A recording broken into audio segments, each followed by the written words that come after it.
కథ కూడా తెలుసుకోవాలి. మేము చిన్నప్పుడు అయితే మేము ఒక 4 ఇళ్లలో ఉండేవాళ్ళము. అందరం ఆడపిల్లలు ఉండేవాళ్ళం. బాగా అమ్మ వాళ్ళు 3:30కే లేచి వంటలు చేసి చక్కగా లేపి ఉయ్యాలలు వేస్తారనమాట. ఇలాంటి చెక్క ఉయ్యాలు కాకుండా తాడుతోటి ఒక గోనె పట్ట లాంటిది వేసి ఉయ్యాలు వేసేవాళ్ళు. అందరం కూర్చొని చక్కగా భోంచేసి తాంబూలం వేసుకొని ఉయ్యాలు ఊగుతూ కబుర్లు చెప్పుకుంటూ 5:30, 6ంటికి అందరి దగ్గర ఉయ్యాలల కోసం వెళ్ళేవాళ్ళం అనమాట.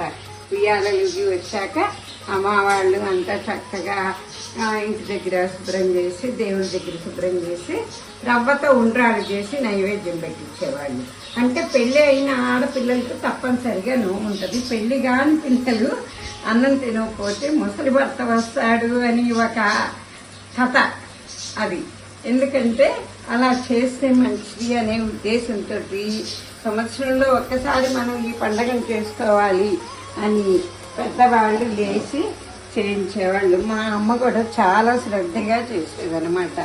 ఇప్పుడు నేను కూడా మా మనవరాలని ఆశ ఒప్పుకున్నంత వరకు చెయ్యాలని ఇంట్రెస్ట్గా లేచి చేసి ఉండాలి తద్ది అట్లా తద్ది 2 చేయిస్తున్నాను. కానీ ఇది మామూలుగా శాస్త్ర ప్రకారం చాలా మంచిది. ఇలా సంవత్సరంలో ఒకసారి కదా, ఎప్పుడు వస్తుంది అది? వినాయక చవితి వెళ్ళాక, పౌర్ణమి వెళ్ళాక 3వ రోజు పాడ్యమి విధియ తదియ, దాన్నే ఉండ్రాళ్ళ తద్ది అని కూడా అంటారు. మామూలుగా రోజు లేచి భోంచేయమంటే లేవరు కదమ్మా. ఇది ఒక సంవత్సరంలో ఒక్కసారి చక్కగా ఇలా భోజనం చేసుకొని ఆనందంగా ఉండాలని. ఈరోజు మామూలు మా అమ్మ వాళ్ళు ఉప్పు గోంగూర అని చేసేవాళ్ళు.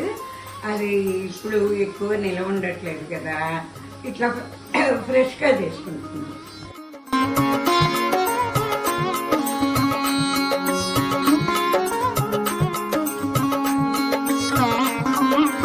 అంటే అబ్బాయిలు కూడా తినచ్చమ్మా, కాకపోతే ఏంటంటే సరదా. కేవలం ముఖ్యం అమ్మాయిలకి. పెళ్లి అయ్యి నోము కాని వాళ్ళకి కంపల్సరీ, పెళ్లి కాని పిల్లలకి ఇంకా అది.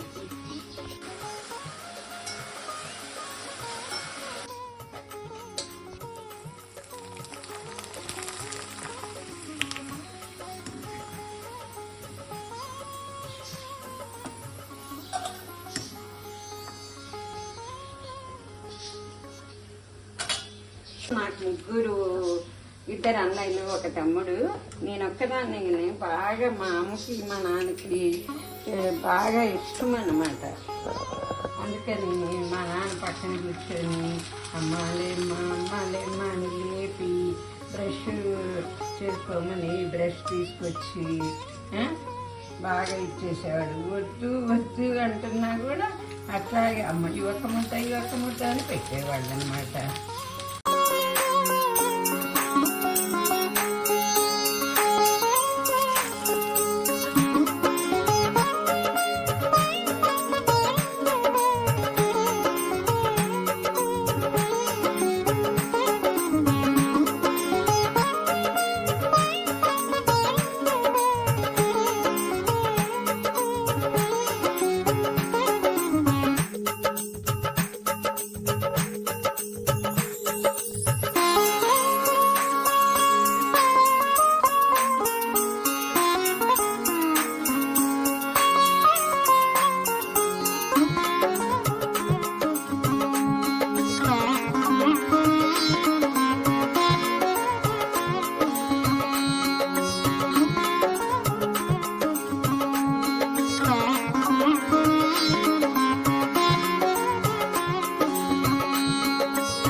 పెద్ద భోజనము చక్కగా పెట్టాను. ఇక తాంబూలం వేసుకుంటారు. తాంబూలం వేసుకొని అక్కడ ఉయ్యాలుంటే ఊగొస్తారమ్మా, లేకపోతే పడుకుంటారు కాసేపు.